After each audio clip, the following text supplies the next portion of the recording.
में जो है ना ये एक बड़ा अंडा है, एक छोटे छोटे ये अंडे हैं, ये ट्यूब्स हैं, ये जो है ना यूट्रस है। अब इसमें जो बड़ा अंडा है ना वो 12वें या 13वें दिन पे रिलीज होगा। अस्सलाम वालेकुम, मेरा नाम डॉक्टर मुख्तियार है। मैं FCPS कंसल्टेंट गायनेकोलॉजिस्ट हूँ एंड ऑब्स्टेट्रिशियन। कराची के लीडिंग हॉस्पिटल में मैं OPD करती हूँ। आज हम जिस टॉपिक पे बात कर रहे हैं वो बहुत ही मोस्ट कॉमन आज की ही OPD की आप बात कर लें। 5 पेशेंट में से मेरे पास 3 पेशेंट पॉलीसिस्टिक ओवरी डिजीज़ के साथ आए, वो भी यंग गर्ल्स। रीज़न कुछ भी नहीं, वही हमारा लाइफ स्टाइल और चीज़ें जो एशियंस में मेन कॉमन है। अब उनका सवाल यही था कि भाई ये पॉलीसिस्टिक ओवरीज होती क्या है या पॉलीसिस्टिक ओवरियन सिंड्रोम क्या है। पॉलीसिस्टिक ओवरीज बेसिकली तो कुछ नहीं है, क्योंकि हमारे जब हम बच्चा फीमेल बेबी माँ के पेट में होता है तो उस वक्त ही अंडे बनते हैं। जैसे 20 वीक्स में तो वो अंडे एक अरेस्ट कंडीशन, जैसे समझने के इनएक्टिव कंडीशंस में उसमें रह जाते हैं। फिर जब हार्मोनल इन्फ्लुएंस होता है और फीमेल जो है वो अडल्ट होती है तो उसमें हर महीने कुछ अंडे वही जो जमा हुए थे वो मेच्योर हो जाते हैं, कुछ टूटते हैं, कुछ इतने नहीं होते, फिर वो ख़त्म हो जाते हैं। आहिस्ता आहिस्ता ये साइकिल चलती है। जितने भी रिप्रोडक्ट एज जैसे कि 13-14 साल से लेके 45 साल तक या 50 साल तक वो अंडे फिर ख़त्म हो जाते हैं। अब उसमें वेरिएबिलिटी होती है। अगर उन हार्मोन्स में कोई प्रॉब्लम आ जाता है ड्यू टू हमारी लाइफ स्टाइल जो चेंजेस हैं या फैमिली की हिस्ट्री की वजह से या कोई और वजह से, तो फिर क्या होता है कि अंडों का साइज़ उतना नहीं बनता। साइज़ नहीं बनता, वो फिर रिलीज़ नहीं होते, फिर वो मेंस्ट्रुएशन नहीं होती। अब देखें ना, ये एक पिक्चर में आपको दिखा रही हूँ। ये ओवरीज हैं। ओवरीज में जो है ना ये एक बड़ा अंडा है, एक छोटे छोटे ये अंडे हैं, ये ट्यूब्स हैं, ये जो है ना यूट्रस है।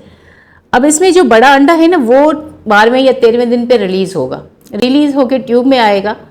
अगर फीमेल सेक्सुअली एक्टिव है या मैरिड गर्ल है तो वो उसमें वो प्रेगनेंसी के चांसेस ज़्यादा हो जाते हैं। अगर वो अनमैरिड है या सेक्सुअली अनएक्टिव है तो यही जो है अंडा आगे जाके चेंजेस आएंगी, एक फेस आएगा 10, 15, 14 दिन के बाद वो ये जो अंदर वाली इंडोमेट्रियल लाइनिंग्स हैं उसको थिक करेगा। जैसे कि बेबी के लिए वो बेड पे कर रहा था, मगर अब जो है जब बेबी नहीं हुआ तो उसको शेड होना है। अब वो शेड होके मेंसेस की सूरत में बाहर निकल जाता है। अगर यही अंडा, इसकी साइज़ इतनी अच्छी नहीं है, ये यहीं पे अरेस्ट हो जाएगा, ये यहाँ से निकलेगा ही नहीं और वहाँ पे वो सिस्ट भी बना लेता है, क्योंकि उसके इर्द गिर्द जो वो पानी रिलीज़ करता है, चीज़ें होती हैं, वो इसमें सिस्ट की शक्ल इस्तेमाल करती है। तो इसी को बोलते हैं पॉलीसिस्टिक ओवरीज। और पॉलीसिस्टिक ओवरियन सिंड्रोम क्या है? वो ये है कि जब उसमें कोई कॉम्प्लिकेशन आ जाए, जैसे कि उसमें बाल आना हो जाता है, एक्नी हो जाती है, वेट गेन हो जाता है, मेंस्ट्रुअल इरेगुलरिटीज़ हो जाती हैं, मतलब ये, और इनफर्टिलिटी हो जाती है, तो उसको फिर ओवरियन सिंड्रोम बोलते हैं।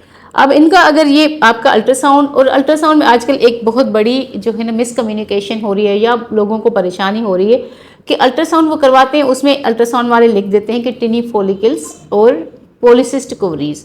नहीं, अल्ट्रासाउंड के भी कुछ दिन होते हैं, आपकी साइकिल के वो दिन होते हैं, उसमें अगर साइकिल उस अंडे का साइज़ कम है तो फिर आप उसको पॉलीसिस्टिक ओवरीज की तरफ ले जाते हैं। अदरवाइज सिर्फ अल्ट्रासाउंड की बेसिस पे आपका नहीं होता कि आप अल्ट्रासाउंड कहेंगे कि अल्ट्रासाउंड ने PCO लिख दिया तो आपको PCO डिजीज़ है। नहीं, ऐसा नहीं होता।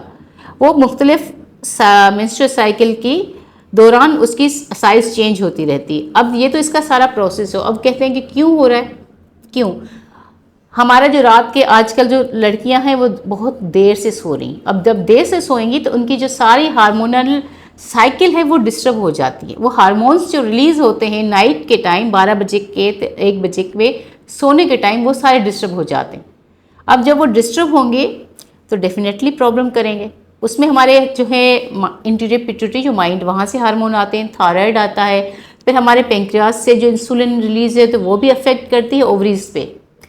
अब जब ये सारे हार्मोन्स अनअफेक्टिव होंगे तो ओवरीज डिस्टर्ब हो जाएंगी। ओवरीज का जो नेगेटिव फीडबैक है, जैसे वहाँ से हार्मोन जाके उनको रिलीज़ करते हैं, उसमें प्रॉब्लम हो जाएगी तो वो फिर अंडा रिलीज़ नहीं होगा या उसका साइज़ नहीं बढ़ेगा, जिसकी वजह से पॉलीसिस्टिक ओवरीज होती हैं। दूसरी बात है एशियन कम्युनिटी।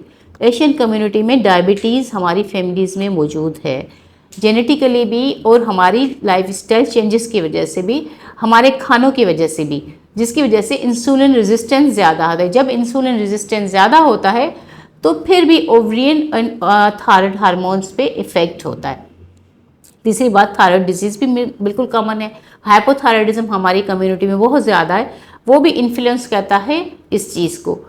अब तो ये हुआ दूसरी, ओबेसिटी, हमारे खाने, obesity can cause PCO.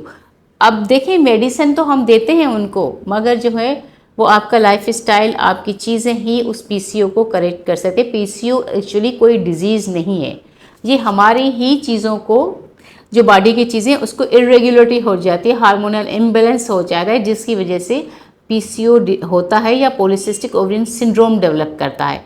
Definitely ये कॉम्प्लिकेशन जब करेगा तो बहुत ही ख़राब कॉम्प्लिकेशन करेगा अगर हमने इसको टाइमली मैनेज नहीं किया या जो हमारे फैक्टर्स हैं उसको हमने कवर नहीं किया। इनफर्टिलिटी करवा सकता है, हाइपरटेंशन करवा सकता है, आपकी कार्डियक डिजीज़ करवा सकता है, आपके लिए जो है ना वो डायबिटीज़ मेलाइटिस में भी आपको लेके जा सकता है। तो पीसीओ के लिए मेरे ख्याल से इतना ही आप समझ लें कि आपकी लाइफ स्टाइल, आपके खाने, आपकी जो है रात को सोने की आदत अगर बेहतर हो जाए तो 70% तक आप अपनी डिज़ीज़ पे खुद ही कंट्रोल कर सकती हैं। बाकी जो चीज़ें हैं उसको हम मेडिसिन के ज़रिए कवर कर सकते हैं। Thank you.